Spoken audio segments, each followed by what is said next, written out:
Sa mundo ng sports, minsan may mga pangalan na hindi inaasahang aangat sa karamihan at isa na dyan ay si Jake Paul. Mula sa pagiging YouTube sensation, pinatunayan niyang kaya niyang tumayo sa ibabaw ng ring at lumaban tulad ng isang tunay na boksingero. Pero paano nga ba nagsimula ang lahat?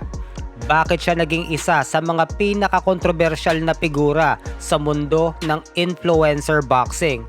At anong kwento ang bumabalot sa bawat suntok, bawat laban at bawat tagumpay o pagkatalo niya? Samahan niyo ko sa isang malalim na paglalakbay sa career ni Jake Paul mula sa kanyang unang hakbang sa boxing ring hanggang sa mga laban na nagpatibay ng kanyang pangalan at mga kwento ng rivalry at legacy na bumuo sa kanya bilang isang fighter. Ito ang kwento ng isang YouTuber na pumasok sa mundo ng boxing at nagpabago sa laro. Tara at simulan na natin. Nagsimula ang paglalakbay ni Jake Paul sa influencer boxing noong 2018 sa isang mahalagang sandali sa mundo ng YouTube boxing. Tinalo ng isang kilalang British YouTuber na si KSI si Joe Weller sa isang malaking laban at hinamon ang magkapatid na Logan at Jake Paul para sa isang posibleng laban. Sa umpisa, hindi interesado si Jake na pumasok sa mundo ng boxing at nagbiro pa siya na mas bagay pang lumaban ang kanilang tatay na si Greg Paul kay KSI. Pero dahil sa lumalaking popularidad ng YouTube boxing at hamon ni KSI, napilitan si Jake Paul na pumasok sa mundo ng boxing. Nang pumayag si Logan Paul na makipaglaban kay KSI, pinili ni Jake Paul na hamunin ang nakababata nitong kapatid na si Deji at dito nagsimula ang boxing career ni Jake Paul. Dahil sa malakas na impluensya ng online culture at ang pagsasanib ng mga social media stars at combat sports, naging madali para kay Jake Paul na pasukin ang mundo ng boxing. Bagamat nag-aalangan pa siya sa umpisa, pinili niyang sunggaban ang pagkakataon at gamitin ang trending influencer boxing para makilala sa sports. Ang desisyon niyang labanan si Deji kaysa si KSI agad ay nagbigay daan para sa kanya na makakuha ng karanasan at mapalakas ang kanyang reputasyon na nagbukas ng pinto para sa kanyang career sa pro boxing. Ang unang opisyal na laban ni Jake Paul sa mundo ng influencer boxing ay noong Agosto 2018 laban kay Deji na kapatid ni KSI sa undercard ng KSI versus Logan Paul fight. Si Jake ang paborito sa laban dahil sa mga kalamangan sa pisikal na aspeto pero hindi ito naging madali. Agresibo si Deji sa unang round. Nakakakonekta si Deji ng malalakas na suntok na tumama sa ilong ni Jake Paul at nagdulot ng pagdurugo. Bagamat nahirapan sa simula, nagpakita si Jake Paul ng tatag at lakas ng loob at nakarecover ng mabilis. Nakuha niya ang kontrol ng laban sa mga sumunod na round. Si Deji, bagamat magaling, ay hindi nakayanan ang stamina ni Jake Paul na unti-unting nagpapagod sa kanya.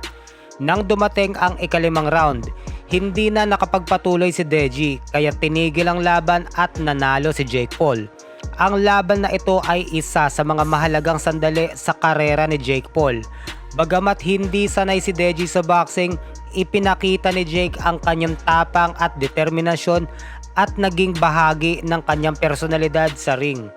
Naging daan din ito para sa transition ni Jake Paul mula sa pagiging YouTube personality papunta sa mas seryosong combat sports figure. Matapos manalo laban kay Deji, pumasok si Jake Paul sa professional boxing noong Enero ng 2020 at ang unang nakalaban niya sa pro boxing ay ang kapwa YouTuber na si Anison Gibb at ang laban ay ginanap sa undercard ng title defense ni Demetrius Andrade laban kay Luke Killer. Bagamat bago lang sa professional boxing, naging kumpiyansa si Jake Paul at ang laban nila ni Anison Gibb ay naging pahayag na may plano siya sa professional boxing. Isang dominanteng performance ang pinakita ni Jake Paul nang patumbahin niya si Anison Gibb sa unang round. Bagamat ang mga boxing critics ay hindi sineseryoso ang laban dahil ito ay laban sa isang fighter na walang karanasan sa laban. Ngunit mahalaga ang laban na ito para sa pag-usad ng career ni Jake Paul sa professional boxing. At ang event na ito ay naging mahalaga rin para sa influencer boxing dahil pinakita nitong may interes ang publiko sa ganitong klase ng mga laban at nakakapaghatak ng napakalaking viewership. At ang pagkapanalo na ito laban kay Anderson Gibb ay nagbigay ng boost sa reputasyon ni Jake Paul na siya ring naging simula ng kanyang career sa boxing. Ang alitan nila Jake Paul at KSI ay isa sa mga pinakamahalagang kwento sa boxing career ni Jake Paul. Pagkatapos matalo ni Logan Paul sa laban nila ni KSI, naghihintay ang mga boxing fans sa posibilidad ng laban ni Jake Paul at KSI. Ngunit sa simula ay hindi naging matagumpay ang dalawang influencer na makapag-set ng laban dahil sa COVID-19 pandemic at ang desisyon ni KSI na mag-focus muna sa kanyang music career. Nahinto ang mga seryosong pag-uusap tungkol sa kanilang laban. Subalit, hindi nawawala ang tensyon sa pagitan nilang dalawa. Patuloy nilang pinalalakas ang alitan sa pamamagitan ng social media. Kaya patuloy na sinusubaybayan ng mga tao ang rivalry na ito. Noong 2023, muling nabuhay ang usap-usapan para sa posible nilang laban ngunit hindi pa rin ito natutuloy. Para kay Jake Paul, si KSI ay nananatiling isa sa kanyang pinakapangunahing kalaban at ang palitan nila ng mga pahayag ay nakakatulong sa pagbuo ng drama sa kanyang boxing career. Matapos ang unang panalo sa pro boxing laban kay Anderson Gibb, pumirma si Jake Paul sa Thriller Fight Club, isang lumalaking promotion noong 2020. Kasama sa deal ang dalawang laban sa Thriller at ang unang laban ni Jake sa promotion ay ginanap noong Nobyembre 2020 laban sa former NBA star na si Nate Robinson.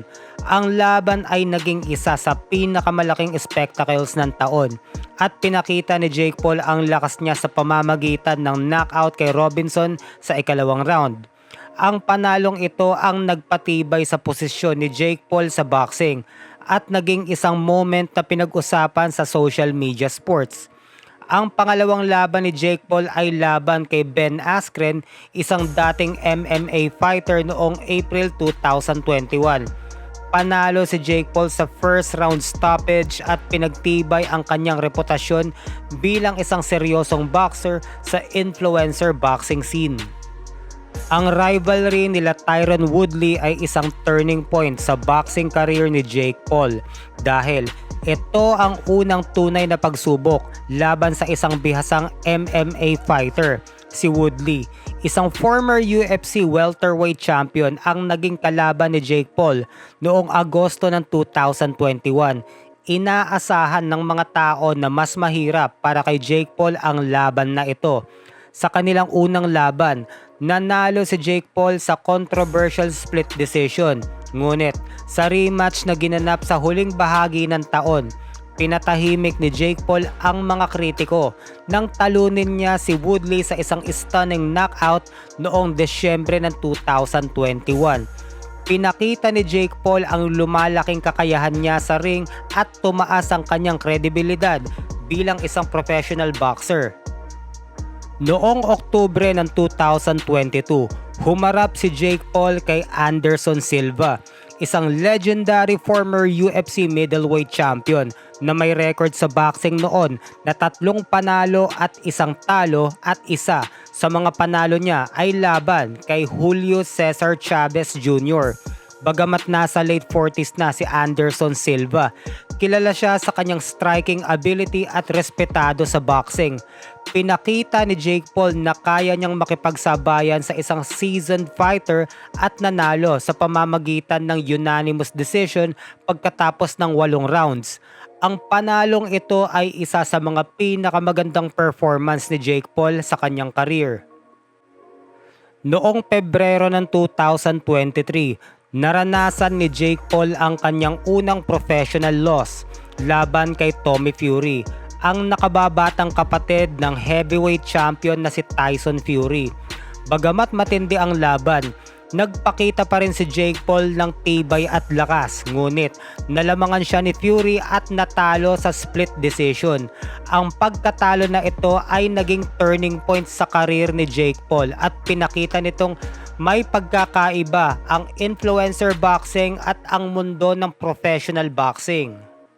Walang duda na may malaking impact si Jake Paul sa mundo ng boxing kahit na maraming kontrobersya ang bumabalot sa kanyang pangalan.